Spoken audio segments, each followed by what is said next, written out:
Picture this. It's the summer of 1902. We're inside a sweltering, ridiculously sweaty printing press in Brooklyn, New York. The air is incredibly thick, the heat is just oppressive, and standing right in the middle of all this industrial chaos is a 25-year-old engineer. Now, he's not trying to trigger a global revolution. He's definitely not trying to save humanity from the brutal summer heat.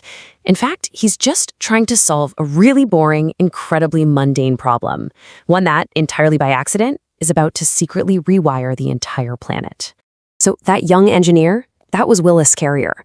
And the exact mundane problem he was completely obsessed with was humidity. You see, during the peak summer months, the air inside this Brooklyn printing plant was so saturated with moisture that the printing paper would swell up and wrinkle. And because the paper wasn't lying perfectly flat, different colors of ink would misalign and smudge, basically ruining massive batches of prints. Carrier was really just trying to figure out a mechanical way to dry the air out so the factory could keep printing magazines without the ink looking like a blurry mess. I absolutely love this quote because it hits the nail on the head regarding the sheer, mind-boggling irony of the butterfly effect.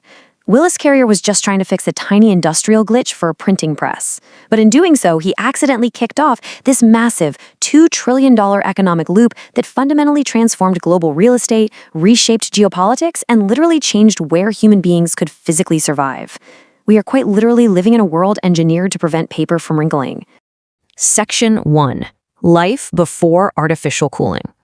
To really understand the stakes of this invention, we kind of have to look at how humanity actually survived brutal heat waves before this accidental machine came along.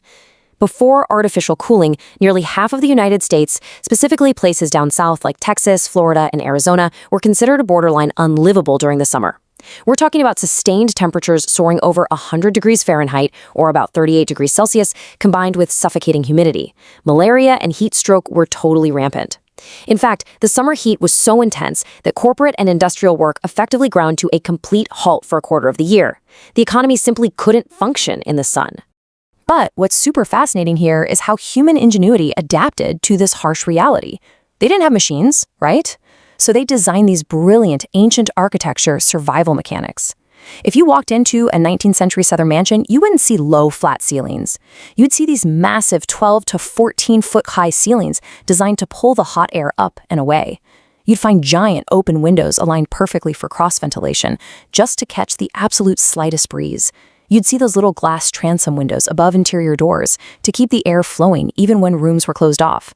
And those deep wraparound porches? They weren't just for looking pretty. They cast long shadows to cool the exterior walls. At night, families would actually sleep out there on sleeping porches just to survive the heat. It is really something to contrast these two eras. The 19th century home was essentially an open, breathing organism. It relied entirely on shadows, airflow, and cooperating with nature.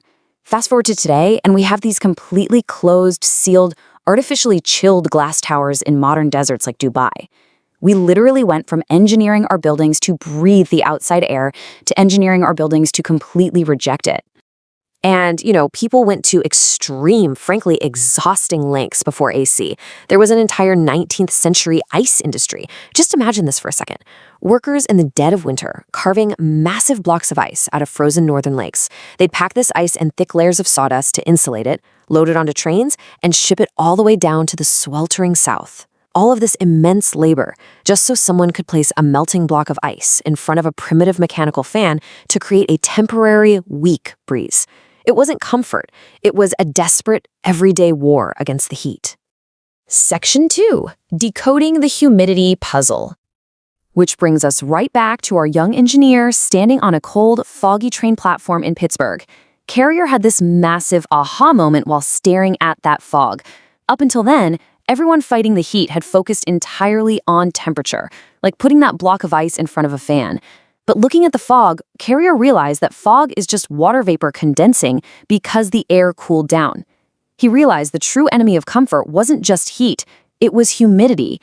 His breakthrough was this: if you remove the moisture from the air, the temperature naturally drops, and the environment instantly becomes crisp and comfortable. So let's walk through the mechanical simplicity of his original 1902 invention at the Sackett-Wilhelms plant. It's basically a 4-step technical dance. Step 1. The thick, hot, humid air gets sucked into the system. Step 2. This air is forced past a series of coils filled with cold water. Step 3. As that hot air hits the cold coils, the moisture inside it instantly condenses into water droplets, effectively squeezing the humidity out of the air like a giant sponge. And finally, Step 4. Crisp, artificially dry, perfectly chilled air exits the machine.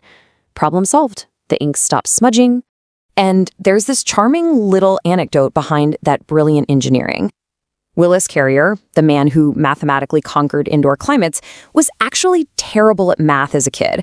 He struggled with fractions so badly that his mother had to teach him by cutting whole apples into halves, quarters, and eighths. This highly visual, hands-on learning style completely rewired his brain. It gave him the exact visual problem-solving skills he needed years later to look at a foggy train platform and mentally map out the mechanics of the world's very first air conditioner. Section 3. Rewiring the modern world. So, Carrier built the machine, the printing press was happy, and everyone moved on, right? Well, not exactly. The story definitely didn't end there. Think about the massive population shift in the United States from the 1950s up to the year 2000. For the first time in human history, air conditioning made the southern U.S. completely livable year-round. Suddenly, you had these massive streams of migration pouring out of the cold industrial Rust Belt, cities like Chicago and Detroit, straight down to the Sun Belt. Populations in places like Texas, Florida, and Phoenix absolutely exploded.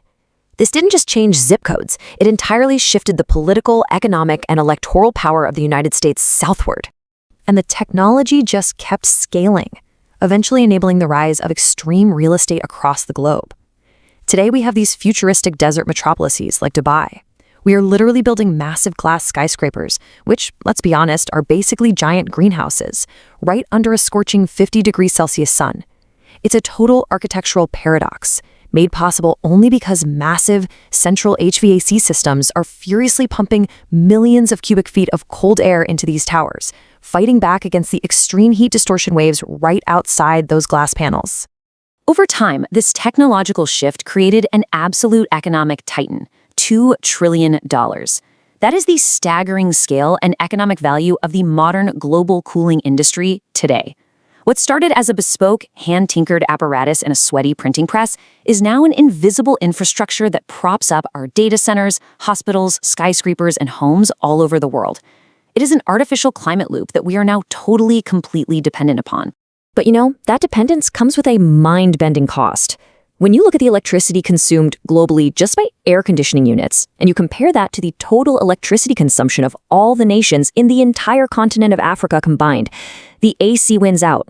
Our artificial climate loop, our desperate need to stay perfectly chilled, now consumes more electricity than a continent of over 1 billion people. Let that sink in. Which leaves us with this final, really provocative thought.